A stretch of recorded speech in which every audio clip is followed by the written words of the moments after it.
Germany के बाद Italy ने भारत को नखरे दिखाने शुरू कर दिए हैं। जहां पर भारत के अंदर इस्तेमाल किए जा रहे कई न्यूक्लियर पावर प्लांट्स में लगे हुए रिएक्टर को रिपेयर करने के लिए कुछ इंपॉर्टेंट पार्ट्स की सप्लाई इटली से की जानी थी। लेकिन इटली ने सही समय पर भारत को डिलीवरी ना करते हुए उस प्रोजेक्ट में काफी ज्यादा डिले दिखाया, जिससे अब इन प्लांट्स को रिस्टार्ट करने में भारत को कई महीनों को वक्त लगेगा। यानी कि सीधे सीधे भारत को नुकसान उठाना पड़ेगा। और दुख की बात यह है कि ये पार्ट्स हम इटली के अलावा किसी और देश से इंपोर्ट नहीं करा सकते। कई बार ये देश भारत की इसी निर्भरता का फायदा उठाते हैं। अब कब इटली भारत को डिलीवरी करेगा, कब भारत के ये प्लांट रीस्टार्ट होंगे, इसकी कोई गारंटी नहीं ली जा सकती। लेकिन पूरी रिपोर्ट क्या है, यह पहुंचना आप तक हमारी जिम्मेदारी है। तो इस वीडियो को पूरा जरूर दिखेगा और हमें सपोर्ट करने के लिए इस वीडियो को छोटा सा लाइक और चैनल को सब्सक्राइब जरूर कीजिए। दोस्तों, हम बात करें तारापुर न्यूक्लियर पावर प्लांट की, जिसकी शुरुआत 1969 में भारत के अंदर की गई थी और यहां पर दो बड़ी रिएक्टर्स का इस्तेमाल किया जाता है, जिसमें से एक की क्षमता करीब 160 मेगावाट है और यह मुंबई से करीब 100 किलोमीटर दूरी पर है। अब क्योंकि यह प्लांट एक लंबे समय से ऑपरेट किए जा रहे हैं, इसलिए इन्हें समय समय पर रिपेयर एंड मेंटेन करना जरूरी होता है। और आप भी जानते होंगे कि न्यूक्लियर एनर्जी कितनी ज्यादा रिस्क वाली एनर्जी है, इसलिए इन्हें रिपेयर एंड मेंटेन करना इम्पोर्टेंट है। अब क्योंकि हमने टेक्नोलॉजी अलग अलग देशों से बिल्ड करके तैयार की है, इसलिए इन्हें रिपेयर एंड मेंटेन करने के लिए भी इम्पोर्टेंट पार्ट्स की जरूरत पड़ेगी।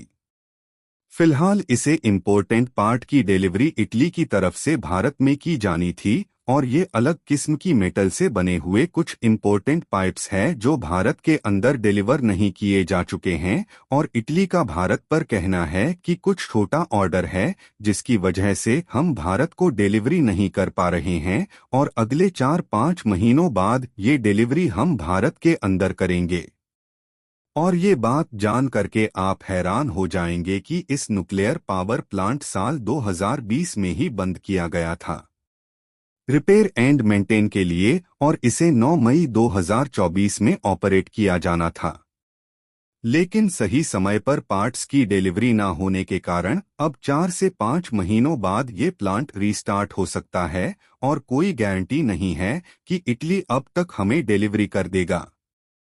जानकारी के लिए आपको बता दें कि इस प्लांट को जब बंद किया गया था तो इसको रिपेयर करने में करीब 3 अरब 15 करोड़ रुपए खर्च किए गए हैं।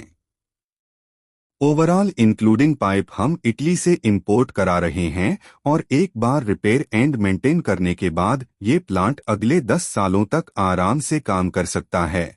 और अभी भारत के पास करीब 22 परमाणु रिएक्टर्स इस्तेमाल किए जा रहे हैं, जिनकी इलेक्ट्रिसिटी प्रोडक्शन कैपेसिटी करीब 6,780 मेगावाट है। और स्पेशल तारापुर के बात की जाए तो उसी समय इस पावर प्लांट के कुछ हिस्सों में क्रैक देखा गया था, जिसके बाद इसे पूरी तरीके से बंद किया गया और डिसाइड किया गया कि इसे रिपेयर एंड मेंटेन किया जाएगा एंड देन इसे रिस्टार्ट किया जाना है।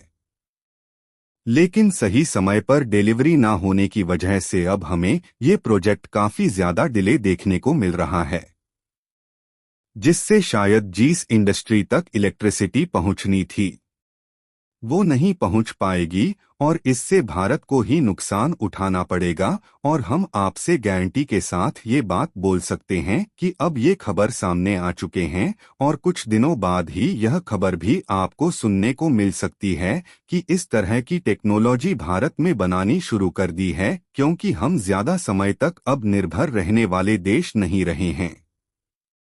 क्या कुछ मानना है आपका, हमें कमेंट्स में जरूर बताएगा। ऐसा इन्फॉर्मेशन वीडियो पाने के लिए वीडियो कॉल आएगा और चैनल को सब्सक्राइब जरूर कीजिए। वंदे मातरम 6।